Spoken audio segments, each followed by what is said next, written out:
மரியாதைக்குரிய கணபதி ராஜ்குமார் அவர்களுக்கு. இப்போ கோயம்புத்தூரோட காந்தி மாநகரில் திமுகவோட பிரச்சார பயணத்தில் இருக்கிறோம். எந்தவித பதட்டமும் இல்லாம தன்னோட பிரச்சாரத்தை ரொம்ப சிறப்பாக நடத்திட்டு இருக்கிறாரு திமுகவோட வேட்பாளர் கணபதி ராஜ்குமார். ஸோ கணபதி ராஜ்குமாரோட இந்த பிரச்சார பயணங்கள் என்னவா இருக்கு, அவரோட வியூகங்கள் என்னவா இருக்கு, மக்களுக்கும் அவருக்குமான அணுகுமுறை என்ன மாதிரி இருக்கு, இதெல்லாம் கேட்டு தெரிஞ்சுக்க போறோம். தொடர்ந்து இணைஞ்சிருங்க. வந்துட்டே இருக்கிறாரு திரு கணபதி ராஜ்குமார். ஸோ அவரோட இந்த பிரச்சார பயணங்களை பற்றி தான் இந்த வீடியோ பார்க்க போறோம்.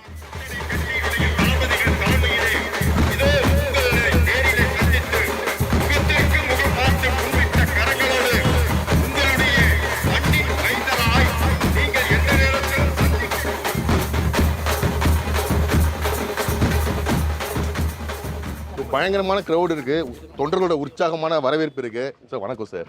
சார் ரொம்ப பிஸியான ஷெட்யூல்ல போயிட்டு இருக்கீங்க. நம்ம எப்போ பேசலாம், நாங்களும் கூட பிரச்சாரத்துக்கு வரலாம். இப்பதான் நான் வண்டி ஏற போறோம், நீங்க கண்டிப்பா வாங்க, இடையில ஏதோ ஒரு இடத்துல பேசிக்கலாம். கண்டிப்பா. ஸோ தொடர்ந்து திரு கணபதி ராஜ்குமாரோட இந்த பிரச்சார பயணம் பயங்கர தீயா இருக்கு இந்த கோயம்புத்தூர்ல. ஸோ சாரோட இடைப்பட்ட கேப்ல நம்ம பேச போறோம். மிக முக்கியமான ஒரு பதிவாக இருக்கும்னு நினைக்கிறேன்.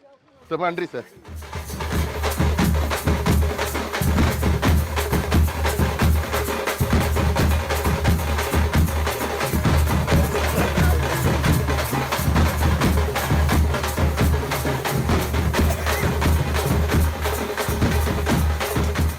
வரக்கூடிய தேர்தலில் மறக்காம உதயசூரியன் சின்னத்திற்கு வாக்களித்து எதிரணியினர் டெபாசிட்டே கிடைக்காத அளவுக்கு எங்களுக்கு ஓட்டு போட்டு பெரும் வெற்றியை கொடுக்க வேண்டும் என்று கேட்டுக்கொள்கிறேன். நன்றி, வணக்கம்.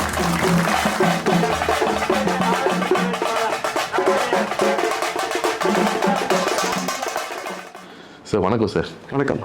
வெளியில இருந்து பார்க்கும்போது எங்களுக்கு ரொம்ப பரபரப்பாக தெரியுது கோயம்புத்தூர். ஆனால் அவங்க கூட கேம்பெயின் வந்துருந்தோம் நாங்கள் காலையில். ஸோ நீங்கள் ரொம்ப கூலாக தான் இருக்கீங்க. அது எப்படி? அதாவது ரொம்ப கூல்னா, இப்போது ஐபிஎல் மேட்ச் நீங்கள் பார்த்துருப்பீங்க. இப்போ ஐபிஎல்லில் எப்படி பார்த்தீங்கன்னா மேட்ச் ஒரே டென்ஷனாக பரபரப்பாக ஹாட்டாக போயிட்டுருக்கோம். தலை தோனி பார்த்தீங்கன்னா கூலாக இருப்பார். அந்த மாதிரி தான் நாங்கள் களத்தை பற்றி தெரிஞ்சுருக்கிறோம். என்ன நடக்குதுன்னு எங்களுக்கு நல்லா தெரியும், என்ன நடக்க போகுதுன்னு தெரியும். அதனால் நாங்கள் நார்மலாக இருக்கோம். ஸோ கூலாக இருக்கிறது உங்கள் ஸ்ட்ராட்டஜின்னு சொல்லிக்கலாமா? ஸ்ட்ராட்டஜி தான். என்ன காரணம்னா, மற்றவங்க மாதிரி பரபரப்பை உற்பத்தி பண்ணி தேடி தேடி பரபரப்பை ஏற்படுத்தி போய் சொல்லிட்டு தெரிய வேண்டிய அவசியம் நமக்கு இல்லை. நாங்கள் மக்களோடு இருக்கிறோம். மக்களுடைய என்ன ஓட்டங்கள் எங்களுக்கு நல்லா தெரியும். அதனால் நாங்கள் எப்போவுமே இப்படி தான் இருப்போம்.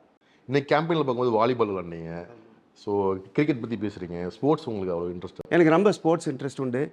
பல விளையாட்டுகளில் வந்து நான் நிறைய உதவி பண்ணியிருக்கிறேன். கோயம்புத்தூரில் பார்த்திங்கன்னா வாலிபால் கோர்ட்டுக்கு லைட்டிங் எல்லாம் போட்டு கொடுத்தோம். அப்புறம் ஒரு சிந்தட்டிக் ஃப்ளோரிங்கோட ஒரு ஸ்கேட்டிங் ரிங் பண்ணி கொடுத்தோம். ஓகே. அப்புறம் நிறைய பண்ணி கொடுத்துருக்கேன் ஸ்போர்ட்ஸை பொறுத்த வரைக்கும். இப்போ கணபதி ராஜ்குமார் அப்படின்னா டிஎம்கே கேண்டிடேட் எங்களுக்கு எல்லாருக்குமே தெரியும். ஆனால் அதை தாண்டி நீங்கள் யார், உங்களோட இயல்பு என்ன, உங்களுக்கு பிடிச்சது பிடிக்காது என்ன? கணபதி ராஜ்குமார் யார்? நான் வந்து இந்த மண்ணின் மைந்தன், இங்கேயே பிறந்து இங்கேயே படித்து இங்கேயே வளர்ந்துருக்கிறேன்.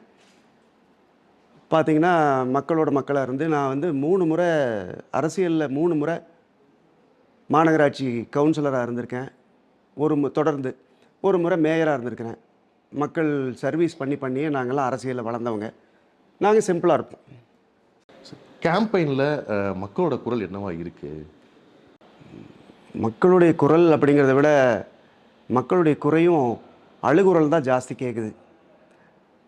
கோயம்புத்தூர் ஒரு காலத்தில் மான்செஸ்டர் ஆஃப் சவுத் இந்தியான்னு சொல்லுவாங்க. ஆனால் இன்றைக்கி பார்த்திங்கன்னா அதனுடைய தொழில் முகத்தை வந்து மெல்ல மெல்ல இழந்துட்டுருக்கு. கோயம்புத்தூரில் இல்லாத தொழிலே இல்லை. இப்போ குண்டூசியிலிருந்து ராக்கெட் ஸ்பேர் பார்ட்ஸ் வரைக்கும் இங்கே தயாரிக்கப்படுகிறது. நமக்கு தெரிஞ்சது வெளியே 1-2 தொழில் தான்.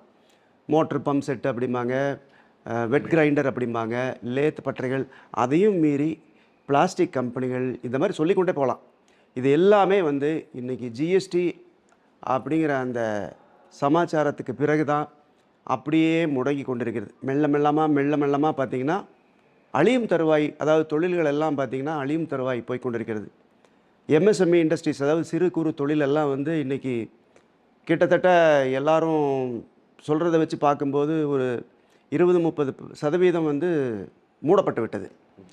அதே மாதிரி பார்த்திங்கன்னா விசைத்தறி பார்த்திங்கன்னா நம்ம கருமத்தமற்றி சுற்றுவட்டார கிராமங்களில் 60% மேலே முடங்கிவிட்டது, மூடப்பட்டதுன்னே சொல்லலாம். மக்கள் வந்து அது பழைய இரும்புக்கு அந்த மிஷினரியை போடுற அளவுக்கு இன்றைக்கி இருக்குது. ஜிஎஸ்டி வந்ததுக்கப்புறம் தான் இந்த பிரச்சனை விஸ்வரூபம் எடுத்து மக்களுடைய வாழ்வாதாரம் இன்றைக்கி கேள்விக்குறி ஆகிக்கொண்டே போயிடுது. பெட்ரோல் விலை, டீசல் விலையெல்லாம் ஏறிடுச்சு, ஆகாயத்துக்கு போயிடுச்சு. கொஞ்சம் நம்ம பின்னோக்கி போனால் டைம் ட்ராவலில் பின்னாடி ஒரு 10 வருஷத்துக்கு முன்னாடி போனால் இங்கே பார்த்தீங்கன்னா பெட்ரோல் 74 ரூபா 75 ரூபா இருந்துச்சு. இன்றைக்கி கிட்டத்தட்ட 100 ரூபா 100 சில ரூபான்னு போயிட்டுருக்கு. மக்கள் வந்து என்ன தான் பண்ணுவாங்க? இப்போ நாமவே எடுத்துக்கோங்க, பெட்ரோல் விலை ஏறிடுச்சு, டீசலுக்கு விலை ஏறிடுச்சுன்னு கேஸுக்கு போனோம், கேஸ் விலை ஏறிடுச்சுன்னு சொல்லி இப்போ எலக்ட்ரிக் போயிருக்குது. இனி எங்கே போக போகுதுன்னு மக்களுக்கும் தெரியல, யாருக்கும் தெரியல. இது போய்கொண்டே இருக்கிறது. நிலையான ஒரு விலையோ ஒரு விலை குறிப்போ எதுவுமே இருக்கிறதில்ல. இதுதான் மக்களுடைய இன்றைக்கி பிரச்சனை. இப்போ இது வந்து பார்த்திங்கன்னா கரகாட்டுக்கார படத்தில் கவுண்டமணி சொல்கிற மாதிரி தான், எதில் இதோடதா அதில் இதோடதான்னு தெரியல, யாருக்கும் தெரியல, என்னமோ ஓடுது. ஒரு காலத்தில் எப்போ நிற்க போகுதுன்னு தெரியல. இப்போ நிர்மலா சீதாராமன் வந்து ஜிஎஸ்டி பற்றிலாம் கமெண்ட் பண்ணியிருந்தாங்கல்ல, ஹோட்டலில் சாப்பிட போனால் அதை பற்றி அவங்க சிம்பிளாக சொல்லிட்டாங்க, ஏன் ஹோட்டலில் சாப்பிட்றீங்க, வீட்டில் சாப்பிடுங்கன்னு. வீட்டில் சாப்பிட்டாலும் கேஸ் விலை உயர்ந்துருச்சு. ஆக மொத்தம் எங்கே போனாலும் விலைவாசி உயர்வு தான். கேஸ் விலையும் ஏறிட்டே போகுது. குறைக்கிறேன்னு சொல்லி வாக்குறுதி கொடுத்துருந்தாங்க, குறைக்கல. ஹோட்டலில் அதை விட போனால் கேஸ் விலை ப்ளஸ் ஜிஎஸ்டி, ஹோட்டலும் இப்போ எட்டாத தூரத்துக்கு தான் போயிட்டுருக்குது. நீங்கள் இவ்வளோ ஹியூமரெலாம் பேசுவீங்களா சார்? நீங்கள் ஹியூமராக பேசி தான் ஆற்றாமை வந்து அடக்கிக்க வேணும். மக்களுடைய அழுகுறல் தான் கேட்குது. போகிற இடத்துல வேதனைகள் தான் சொல்கிறாங்க. இப்போ நாம் அதை ஒரு மாதிரி சொன்னாலும் உண்மை நிலை என்னென்னா, உண்மையாக மக்கள் பாவம், எல்லாரும் படாத பாடுபட்டுருக்காங்க. இதை வந்து கடந்து போகிறது எப்படின்னு கேட்டிங்கன்னா, ஒரு மாற்றம் தேவை, மத்தியிலே ஒரு மாற்றம் தேவை. இந்த தேர்தல் தான் அதற்கு பதில். மக்கள் கண்டிப்பாக ஒரு மாற்றத்தை நோக்கி தான் வாக்களிப்பார்கள் என்ற நம்பிக்கை எங்களுக்கு உண்டு. பொதுவாக சொல்கிற விஷயம், உங்கள் கூட உங்களை எடுத்து கண்டெஸ்ட் பண்ணுற கண்டெஸ்ட்லாம் பார்த்தோன்னா, நீங்கள் வந்து எதில் ஸ்ட்ராங்குன்னு நீங்கள் நினைக்கிறீங்க? நாங்கள் வந்து மக்கள் சேவையில் ஸ்ட்ராங். என்னுடைய முழு நேரமும் பார்த்திங்கன்னா மக்களுக்காக என்னுடைய சேவைகளை அர்ப்பணித்து தான் நான் அரசியல்லையும் வளர்ந்தேன். எதிரணியில் இருக்கிறவங்க பார்த்திங்கன்னா இன்னும் எந்த தேர்தலையும் எதிர்கொள்ளலை. அவர்களுக்கு மக்களுடைய தேவை என்ன, இங்கே மக்களுடைய கஷ்டங்கள் என்னன்னு தெரியாது. ஒருத்தர் மத்திய அரசு சார்பில் இப்போ பிஜேபியில் நிற்கிறாங்க, அவங்க செஞ்சது கரெக்டுன்னு தான் அவங்க சொல்லுவாங்க. அதிமுகவை பொறுத்த வரைக்கும் அவர் மிக இளைஞர், அவருக்கு இன்னும் கள நிலவரம் எதுவுமே தெரியாது. மக்களுடைய தேவை, நாடி துடிப்பு என்ன ஏது எதுவுமே தெரியாது. எங்களுக்கு அது தெரியும், என்ன செய்யணும், தேர்தலில் மக்களுக்கு என்ன சொல்லணும், தேர்தல் முடிஞ்சதுக்கப்புறம் கண்டிப்பாக நாங்கள் ஜெயிப்போம், அதுக்கப்புறம் என்ன செய்யணும் அப்படிங்கிறது 100க்கு 100 எங்களுக்கு தெரியும். அதனால தான் நாங்கள் வந்து கான்ஃபிடண்ட்டாக இருக்கோம். இன்றைக்கி இளைஞர்கள் யார் பக்கம் சார் இருக்காங்க? சோஷியல் மீடியாவில் ஆக்டிவாக இருக்கிறாங்க, அந்த உலகத்துக்குள்ளே இருக்காங்க. ஆனால் எனக்கு தெரிஞ்சு இப்போ பார்த்திங்கன்னா திமுக அரசு இளைஞர்களுக்கு படிப்பு வேலை வாய்ப்புக்கெல்லாம் கண்டிப்பாக நிறைய திட்டங்கள் வச்சுருக்காங்க, நல்லது நடக்கும். இது இளைஞர்களுக்கும் தெரியும். அதனால் இல்லாதது ஒன்று செஞ்ச மாதிரி செஞ்சு வைரலாக்கி பெருசாக்கிட்டு இருக்கிறாங்கங்கிறதும் மக்களுக்கு தெரியும், இளைஞர்களுக்கும் தெரியும். கண்டிப்பாக தேர்தலில் வந்து நல்ல முடிவு எடுப்பாங்க அப்படிங்கிற நம்பிக்கை எங்களுக்கு உண்டு. சோஷியல் மீடியாவில் வைரல் ஆகிறத பற்றி என்ன சார் நினைக்கிறீங்க? சோஷியல் மீடியாவில் வைரல் ஆகிறது ஒரு பெரிய விஷயமே அல்ல.